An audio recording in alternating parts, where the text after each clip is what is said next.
حکیم الامت مجدد الملت مولانا اشرف صاحب تھانوی نور اللہ مرقدو اس صدی کے مجدد گزرے ہیں، اور بڑے بڑے اکابر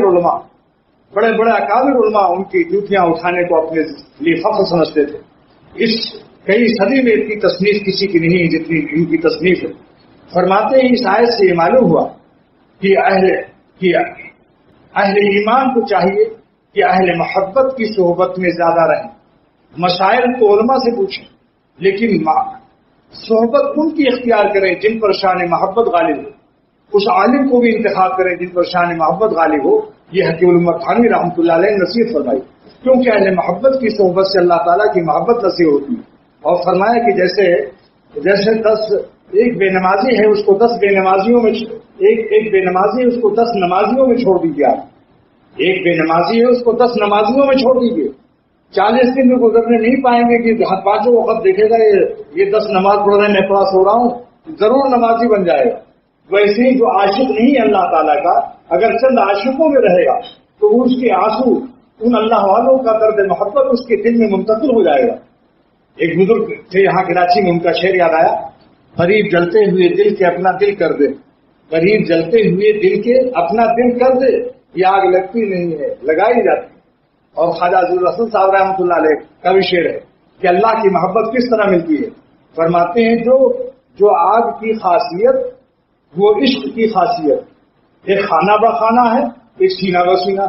جو آگ کی خاصیت وہ عشق کی خاصیت، ایک خانہ بہ خانہ ہے، آگ گھر سے گھر میں لگتی ہے، ایک خانہ بہ خانہ ہے، ایک سینہ بہ سینہ ہے، یعنی آگ تو گھر سے گھر میں لگتی ہے، ایک گھر میں لگی دوسرے گھر میں لگی۔ اور اللہ کی محبت کی آگ نبوت کے سینے سے صحابہ میں لگی، صحابہ کے سینوں سے تابعین میں لگی۔ آپ جانتے ہیں تفسیر مظہری کا مصنف حاجی ثناء اللہ پانی پتی رحمۃ اللہ علیہ، جو حضرت مرزا مظہر جان جانا رحمۃ اللہ علیہ کے خلیفہ ہیں،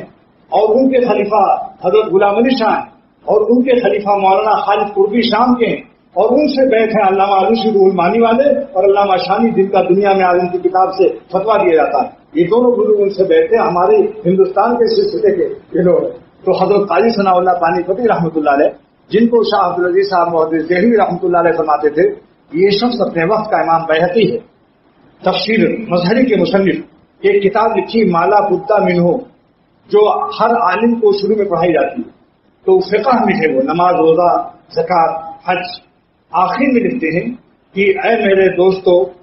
شریعت کے احکام تو آپ نے پڑھ لیے،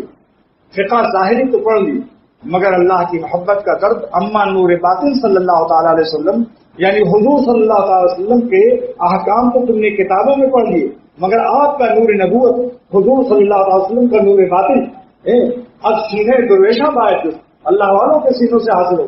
سبحان اللہ۔ یہ ہے حاجی ثناء اللہ پانی پتی تفسیر مظہری کے مصنف، اتنے بڑے عالم کہ شاہ عبدالعزیز صاحب محدث دہلوی رحمۃ اللہ علیہ فرمایا کرتے تھے، یہ شخص اپنے وقت کا امام بیہقی ہے۔ امام بیہقی بہت بڑے محدث گزرے ہیں، لیکن ان اکابر کے زبانوں سے دیکھی۔ اور یہی بات علامہ انور شاہ کشمیری رحمۃ اللہ علیہ نے جب مولانا عبداللہ شجاع آبادی کو بخاری کا دورہ کرایا تو جوش میں آ کر فرمایا کہ میاں صاحبزادو، آج تو بخاری پڑھ لی، دورہ بخاری مبارک ہو، لیکن جاؤ کچھ دن کسی اللہ والے کی جوتیاں اٹھاؤ تاکہ نفس میں تواضع پیدا ہو، نفس مٹ جائے اور اللہ تعالیٰ کی محبت کا درد عطا ہو جائے، پھر یہ بخاری کی حقیقت آ جائے گی، روح آ جائے گی۔